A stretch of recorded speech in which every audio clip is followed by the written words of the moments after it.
It all started with a heated debate on campus. Professor Nathaniel Holloway, a tenured economics professor at NYU Stern, had always been a vocal critic of the Trump family. He prided himself on his sharp intellect and unshakable confidence in his progressive ideals. His lectures often veered into political territory, drawing both admiration and controversy. During a packed lecture on behavioral economics, Holloway made a bold claim. Intelligence is not inherited. It is cultivated. And certainly being the son of a billionaire businessman turned politician does not guarantee brilliance. The room buzzed with murmurs. Some students nodded in agreement while others exchanged nervous glances. Holloway continued, his voice dripping with amusement. I would bet anything that if Barron Trump took an IQ test against me, he wouldn't even come close. Frankly, I doubt he'd score above average. A chuckle rippled through the class. But one student wasn't laughing. Sophia Martinez, a sophomore finance major, raised her hand. She was a registered independent, neither a Trump supporter nor a Holloway fan, but she believed in fairness. Professor, isn't it a little unfair to assume Barron Trump lacks intelligence just because of his father? Holloway smirked. Oh, come on, Sophia. Let's be real. What has he done to prove he has any intellectual prowess? All we know about him is that he grew up in luxury, homeschooled in a golden tower. Still, Sophia persisted, if you're so sure, why not challenge him for real? The class erupted in whispers. Holloway laughed.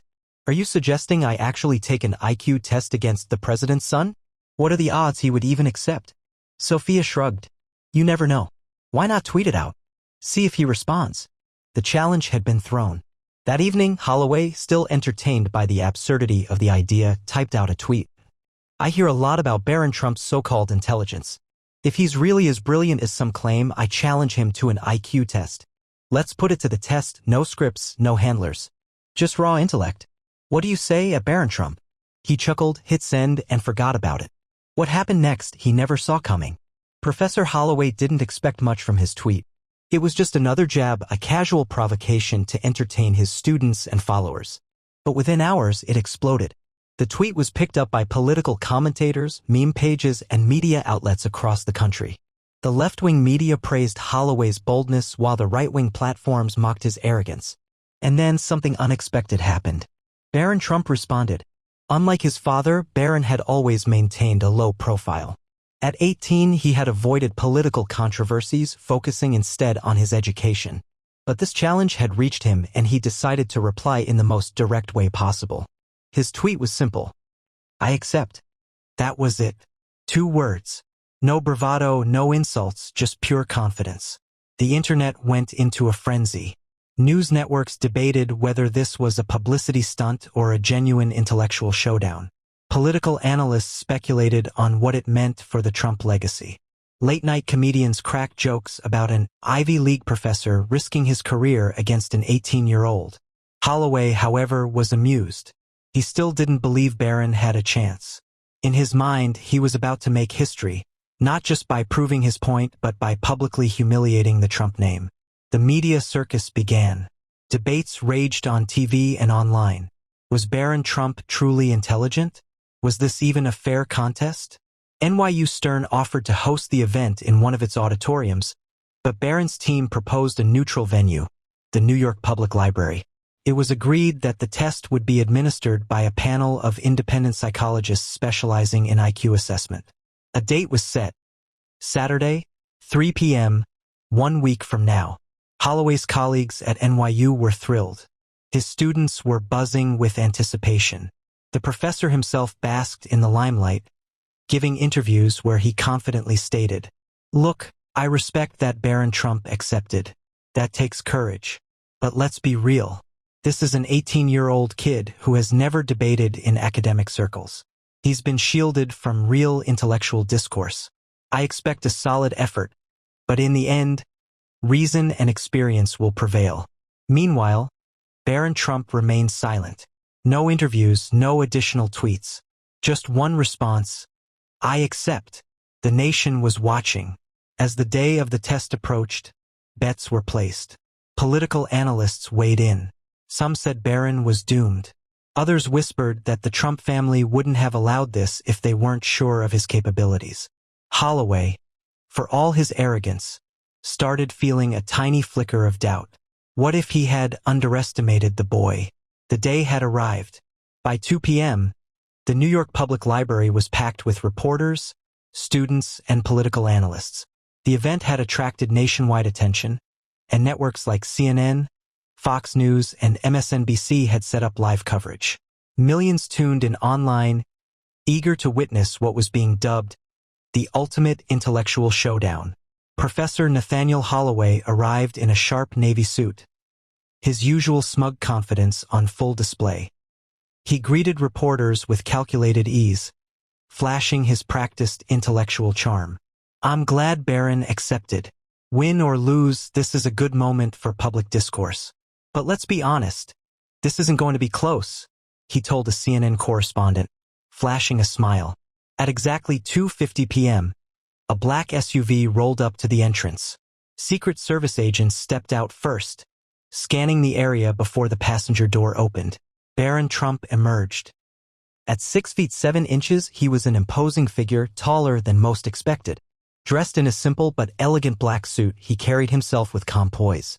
No media entourage, no family members, just him and his security detail. He walked into the library without a word, shaking a few hands before taking his seat at the long mahogany table where the IQ test would be administered. Holloway raised an eyebrow. No cameras were allowed inside the testing room except for an independent live stream that would broadcast only the test-taking process. No conversations, no distractions. The panel of psychologists, led by Dr. Evelyn Carter, explained the format. The test would be a Raven's Progressive Matrices IQ test, widely regarded as one of the most culture-neutral and unbiased intelligence assessments. Both contestants would take the test simultaneously but separately with no chance of external influence. The results would be sealed and verified by the psychologists before being revealed to the public. The room was silent as the test began. For 45 minutes, Barron and Holloway worked through complex pattern recognition puzzles, logic sequences, and abstract reasoning problems. Observers noted a stark contrast in their approaches. Holloway muttered to himself, frequently pausing and double-checking his work. Barron worked in complete silence, methodically solving each problem without hesitation. At the 30-minute mark, Holloway's fingers tapped restlessly on the table. He occasionally sighed, exhaling in frustration. Barron remained completely composed, his pen moving steadily across the page. By the time the 45 minutes were up, the test sheets were collected. Dr. Carter addressed the room. "Thank you both. We will now analyze the results. Please remain seated." The tension in the air was suffocating. In a separate room, the panel of experts reviewed and scored the tests. The process took an additional 30 minutes, but for Holloway, it felt like an eternity. Then, the moment arrived. Dr. Carter stepped forward, holding a sealed envelope. She opened it, scanned the results, and raised her eyes to the audience. "Ladies and gentlemen, here are the final scores." The room held its breath. She cleared her throat. Professor Nathaniel Holloway, IQ score of 137. A highly respectable score, placing him well above average and within the gifted range. There was polite applause. Holloway sat back, satisfied. He had performed well. Dr. Carter continued. Barron Trump, IQ score of 158. The room went dead silent. Then, a gasp. Barron had won. Not by a slim margin, but by 21 points. Holloway's smirk vanished. His face paled as he stared in disbelief. Barron, meanwhile, simply nodded. No celebration, no gloating, just a quiet acceptance of the result. He extended his hand toward Holloway. "Good match, Professor," he said, his voice calm. Holloway hesitated before shaking his hand, his grip weak. The cameras caught everything. The professor had been outclassed, humiliated, and the entire country had just witnessed it. The moment the results were announced, the internet exploded. Twitter, Reddit, and news outlets flooded with reactions. The phrase Barron Trump IQ skyrocketed to the #1 trending topic worldwide. Memes were born instantly. Screenshots of Holloway's stunned face were plastered across the internet with captions like, "When you realize you just got outsmarted by an 18-year-old and liberal professor meets reality." Conservative commentators seized the moment.